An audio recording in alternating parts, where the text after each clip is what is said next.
Hi, I'm Pierre for Moralis.io, and welcome to the second video where together we're learning how to code with Solidity. In this video, we're going to create our very first coin in its simplest form, but it will allow us to introduce a lot of new concepts and keywords that are important in learning Solidity. So let's get straight to it. We're back in our IDE, if you remember from the first episode. If not, I recommend you go check it out, which is our web browser-based IDE called Remix. And as you can see here, I created a new file that is called simplecoin.sol for Solidity, because again, it's a simple coin that we're creating. So just like last time, we're going to start by declaring the version of Solidity that we're going to be using. So it's Solidity greater or equal 0.7.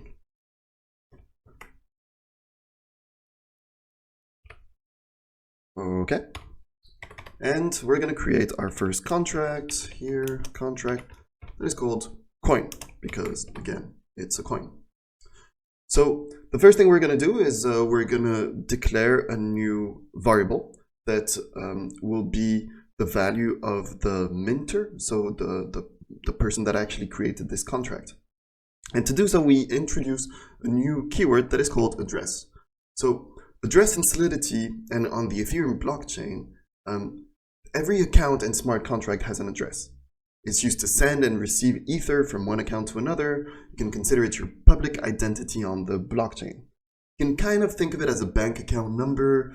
If you want to send some money to me, you need my bank account number. On the blockchain, you need an address to send and receive cryptocurrency or make transactions.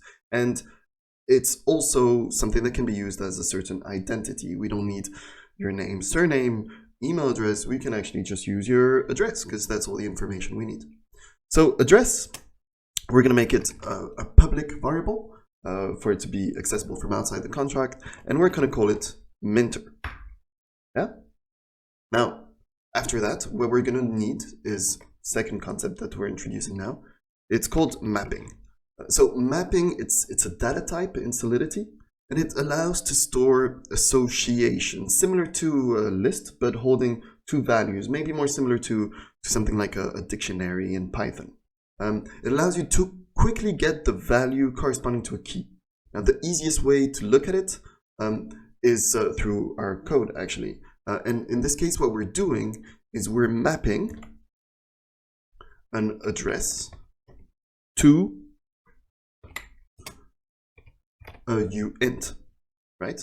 So we're mapping an address to a certain value that is a numerical value greater than 0. And in this case, actually, the value that we're going to be holding here will be the balance of the address, right? So of course, we want this mapping to be public, so it's accessible anytime. And we're going to call it, this will be the name of this data type, it's going to be balances. Okay. Now, after that, the next thing that we're going to build is a constructor function. So a constructor, it's a function that is run directly when the contract is created. So it can be used to set variables directly, and that's what actually we're going to do. So in order to write it down, we do constructor R. Yeah. Curly brackets. Here we go.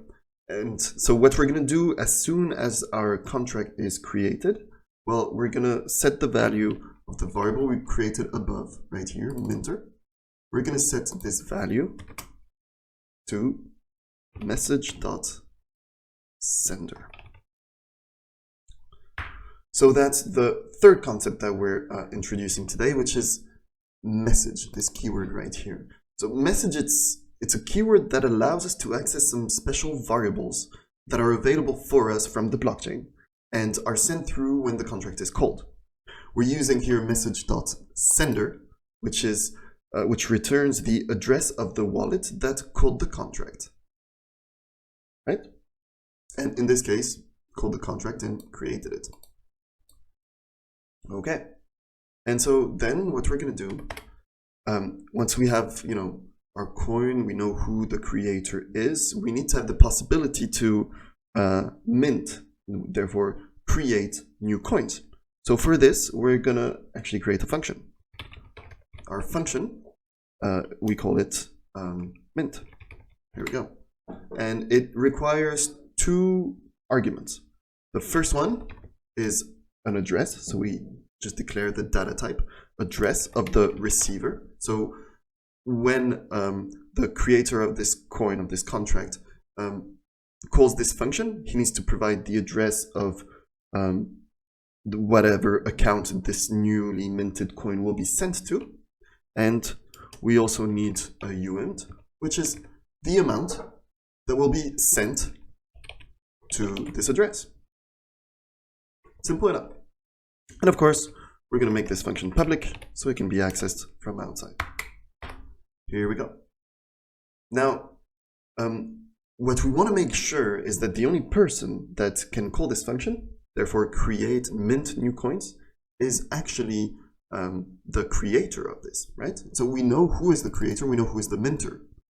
So what Solidity gives us is this function called require. Now, require is what it's called a convenience function. It guarantees validity of conditions that cannot be detected before execution, right? So basically it checks a certain input that we'll add in a second, contract state, variables, whatever is needed, and it returns values from calls to external contracts, right? And once confirmed, it simply moves on to the next line of code. And if it isn't confirmed, then it will just error out. There'll be an error in the command line, and that's it. And whoever is trying to call this function that isn't the minter won't be able to. So how does this function work? Well, basically, you type require, and what we require is we require the message.center. So the current one, the current person calling this, has to be equal to the minter, right? So just making sure that whoever is calling this function from our contract is the actual minter. Yeah. Now also we want to make sure that the amount of the transaction is smaller than a certain value. Yeah. So we're going to add another require function, and here we're going to require that the amount that is sent is smaller than, in this case, 1e60. Okay. And so if the person that is calling this function is the minter, and if the amount that is being sent is smaller than this, well, then in that case, what we're going to do is we're going to modify our mapping here, balances. We're going to find whatever address that was sent through the contract. We're going to find this value in our list of balances. And what we're going to do is we're going to change the uint, which is the mapped value, to the address. We're going to change it by adding the amount. So whatever new amount is created by the creator of this contract will be added to the existing value of the address. All right. So that's our first function that allows us to mint and create new coins. We need a second function because, of course, once you have coins, well, you need to be able to send these coins between addresses. So that's what we're going to do. We're going to actually create a function that is called send. And it's going to need two things, the same actually arguments as for our mint, which is we need an address that will be the address of the receiver, so where this coin is sent to. And also we need a uint that will be the amount that is sent to this address. And we're going to call it public. Okay, so what we need, first check that we need to do is we need to confirm that the user actually has this amount in his wallet. So what we do is we're going to require that the amount is smaller or equal to whatever balance this person's address has.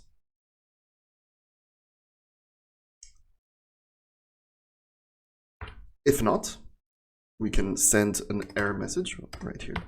If not, what we can do is we can send a message back to the user saying insufficient balance. And this is what will be printed inside of our console.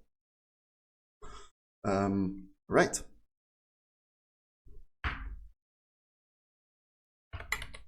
Here we go. So once this verification is done, then what we need to do is we need to remove this amount from the sender's balance, from his wallet, and we need to add this value to the receiver's wallet. So the way it looks is from balances, we're going to find the address of the initiator, and we're going to simply minus equal amount. So this will subtract the amount from this person's address. And we need to do the same thing, but for the receiver.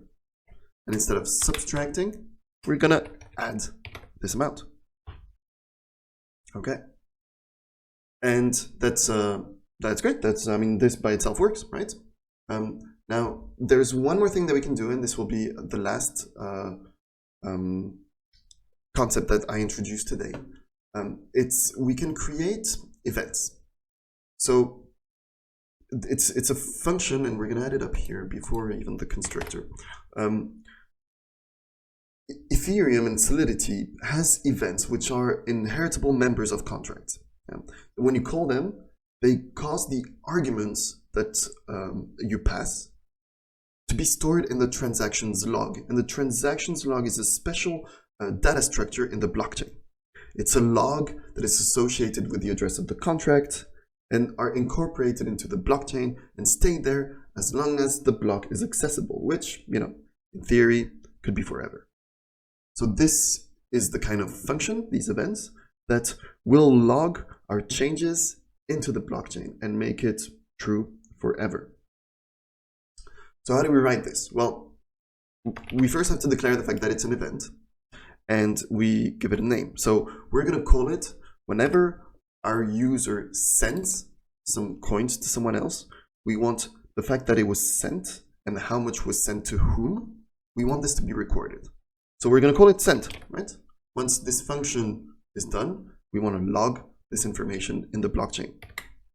And so what data are we going to log? Well, we're going to log the address from, so where this coin came from. And we're going to also log the address to, so where it came from and where it's going.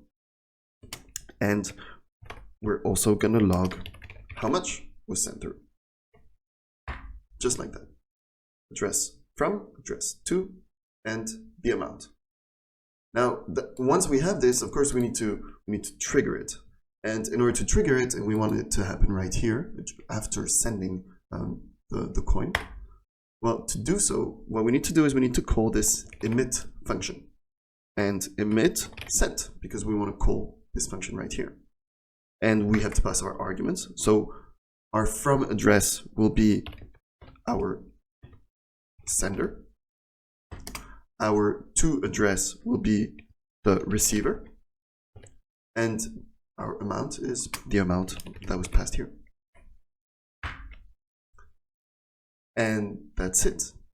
So now what we have here is that when this coin is created, so when this contract is created the first time, then we will store the value of the minter, which is the person that created it, and we give him and only him, through this require function, the right to mint new coins, inputting what address should receive it and what amount.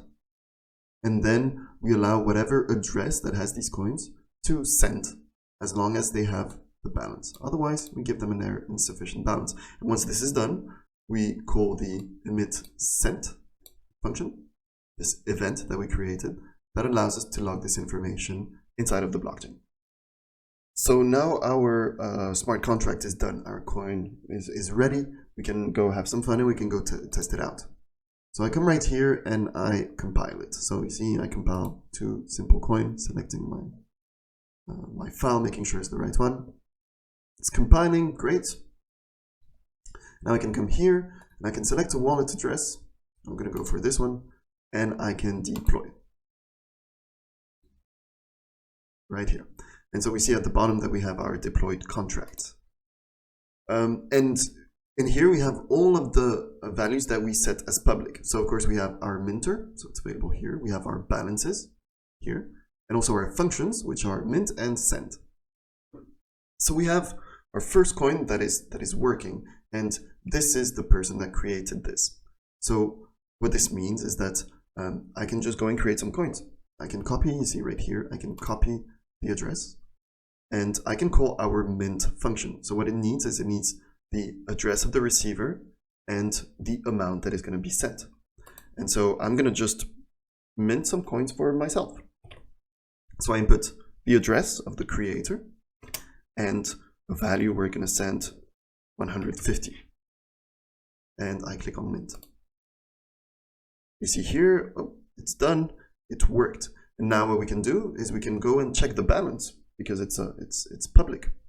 So if I input here the address to which some coins were just minted to, and I hit balances, we see that my balance appears right here.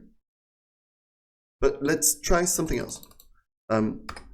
Imagine what I want to do is, as this user, I want to copy this and mint new coins for this person, and I'm going to send 100. And I click mint. It errored out. Now, why?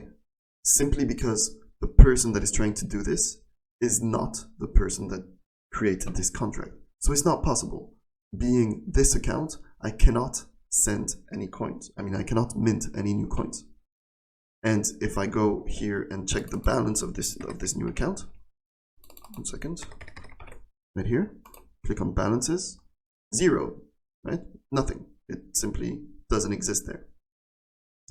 Okay, but we know that with this address, we managed to mint some coins, and we know that on this address, if I just check this here again, I'll clear all of these values here too.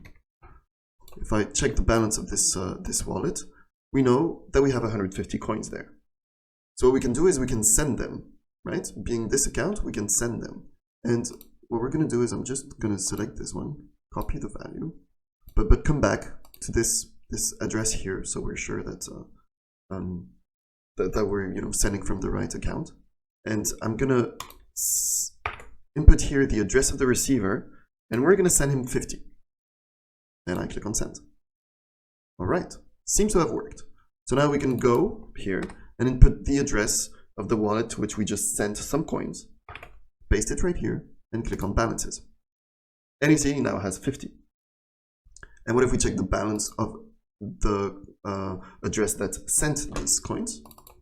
Select it here, input, and we check balance. We're down to 100. And that's pretty much it.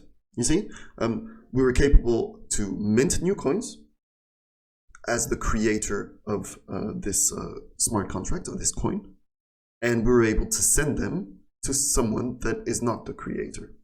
And this address here, let's delete all of this. This address here now has the possibility to send its own coins. Let's check it out. Let's take this one. We're going to send from this address. We're going to send some coins to this address. And we're going to send 25, just half of what they got. So we see here that it went through. And if I check now the value, I believe this is the right coin. If I check the value of this new wallet to which we sent some coins through, 25. Now, before we go, I put together here just the definitions of the new concepts and keywords that were introduced in today's video. We have address, mapping, event, emit, constructor, message, and require. Just short definitions. Try and remember them from here. You can save them somewhere, maybe take a screenshot. But I do recommend anyway for you to go dig deeper into what each of these keywords represents, what it actually means in the blockchain. There's way more. We'll get back to them, and we will also add more information to each of these keywords and functions. So that's it for this video. I hope you enjoyed it, where we created our very first coin. The next videos, we're going to be looking at some more theoretical elements of Solidity before then starting again into creating more and more complex smart contracts. So I'm Pierre for Moralis.io. Thank you for watching, and see you in the next video.